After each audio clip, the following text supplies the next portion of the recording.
Hello everyone, I hope you're well. Today's video is going to be an Easter special. I'm going to be talking about the authors that I would love to bring back to life in the spirit of Easter. There are a lot of authors who I would love to bring back to life just to have a chat with, like Agatha Christie. I'd love to sit her down and say, how did you plot your novels? Because not a lot is known about that. I'd love to tell her how much I love her work and everything, but I feel like Agatha Christie in her lifetime wrote a lot of books, and it will take me a lot of my lifetime trying to read through those books, whereas other authors died tragically, and I feel like they had a lot more books to write. So I've chosen the authors who died tragically, who I think, you know, the opportunity to write more books was taken away from them. So I'm just going to get straight into this video. First up, I have Josephine Hart's book, Damaged. This book is about a man who starts an affair with his son's fiance, and it's a stunning book. It's just unbelievably written, and it's about people who are damaged, go on to damage other people, but they don't mean to. Josephine Hart herself wrote some other books as well, but then she died tragically of cancer. And I feel like she had so many more books to write, and I wish she would have spoken more about the book Damaged. I wish there was more interviews with her. I wish I could tell her how much I absolutely adore this book, because it's just incredible, and there's so many observations within life in it. It's amazing. Next up, I have A.S. Harrison, The Silent Wife. This book is about a woman who believes her husband is having an affair, and the narrative is told from her and her husband. So her husband is having an affair, and it's about his affair and what he thinks of his wife. And his wife, they've had children together. She's been a fantastic wife. She's done everything, you know, to be the great wife, to be the kind of Stepford wife, and yet he's cheating on her and he's cheated on her before. And it's really about how much can a person take, because you know something terrible is going to happen to him, and you're thinking, is his wife going to kill him? What's going to happen? And it's about her psyche of someone who's just been worn down over the years, and how people can just snap. And throughout the book you're thinking, is she going to snap? Is she not? What's happened? It's so good. It's an amazing thriller. And when I reviewed this on the channel, I said, now I'm going to read everything this author wrote. She's an amazing author. This was her first novel, and she tragically died of cancer. She died just before this was published. She got her publishing deal, she'd finished the book, and then just before it was about to go into the world, she died of cancer. So this is the only fiction book she ever wrote, and it is so good. I think it's such a tragedy that she died, so I wish I could bring her back so that she could carry on writing fiction books and write some amazing thrillers. They're really good also. They're not kind of like cliche, they go really in depth into people's human emotions, and I just love it. Next up is someone who is, this is Harper Lee, To Kill a Mockingbird, and Harper Lee didn't die tragically, but the only book that she brought out herself was To Kill a Mockingbird. In her later life she brought out Go Set a Watchman, which I really like that book as well, but I don't think she ever intended for that book to be published. So I think the only book that she thought was going to go out into the world that she really truly intended to be published was To Kill a Mockingbird. And I'd love to bring her back to say, why was that? Because I believe she must have written other books, short stories, poems, loads of different stuff, and maybe her family are keeping hold of it after her death, or maybe she just destroyed those things straight away. And there are different theories as to why she only published this, because I don't think she lost her ability to write or anything. People think that maybe because this book was such a great success in her own lifetime that she thought she could top the book. I don't think Go Set a Watchman is better to Kill a Mockingbird. It's the follow-on book from this, but I still think it's an absolutely fantastic book, and the way she writes characters and emotions, I just love to know why she didn't publish anything else, and why she didn't. I just like scratched my face. Did you just see that? Sorry about that, just clawing away at my face there. Got a little bit too enthusiastic. I just love Harper Lee, and I just wish she would have written more books or short stories, just anything I wish she would have written. Next up, I have a controversial choice. This is A Monster Calls by Patrick Ness. Now, the idea of this book was not by Patrick Ness. The idea of the book was a woman called Siobhan Dowd. Now, Siobhan Dowd had published some other books, and she came up with the characters for this book, the premise for this book, and she wrote a beginning for the book. And the premise of the book is about a boy whose mum's very ill, and then this monster comes to visit him at night, and there's much more into it, but I don't want to ruin it, and it's really about him coping with losing his mum.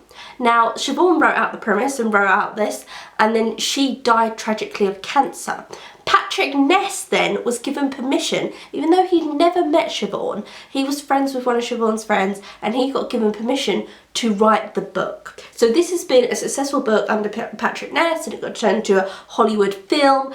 But I feel like the premise and the characters of the book are much better than Patrick Ness's writings.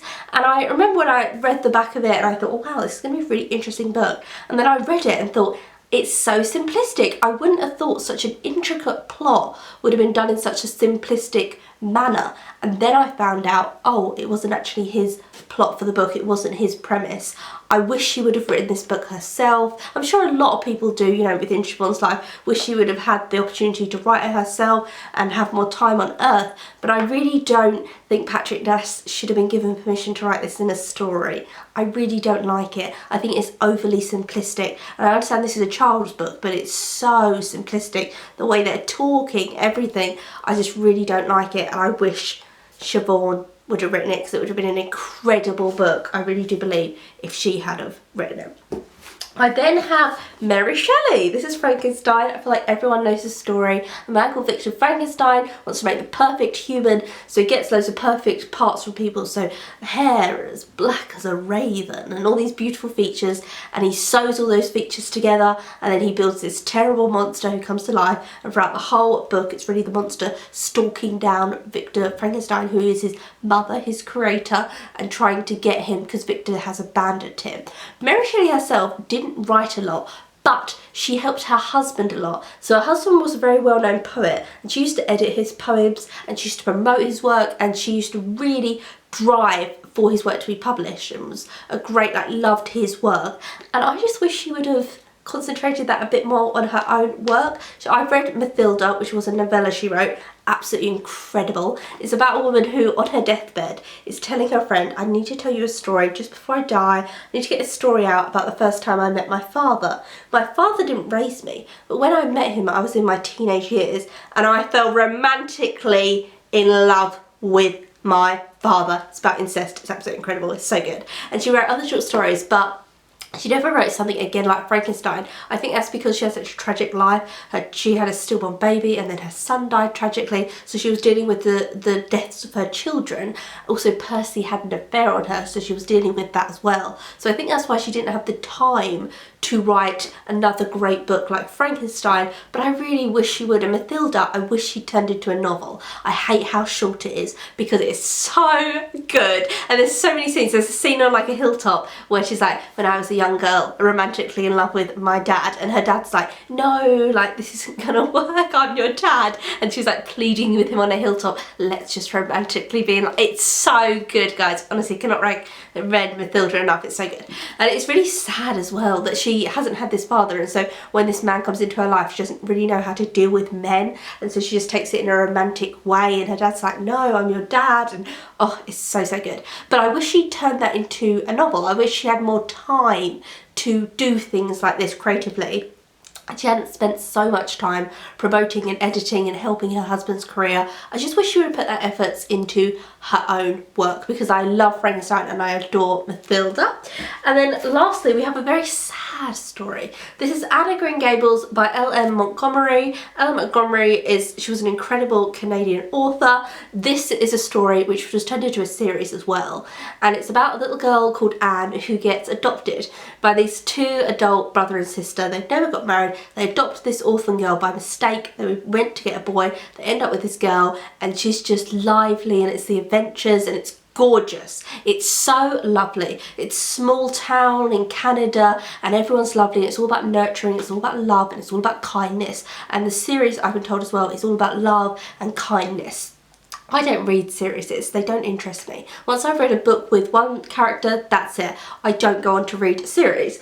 And Anne Montgomery, Lucy, she wrote a lot in the Anne of Green Gables series, then she wrote other series, but she didn't write many standalones. There's only a handful of standalone books that she wrote, and I just wish she would have written more standalone books. She had a horrible life, which makes me think maybe she wrote series as an escapism from that life. She married a reverend. So she married the reverend, and he always believed that it was his calling from God to become a reverend.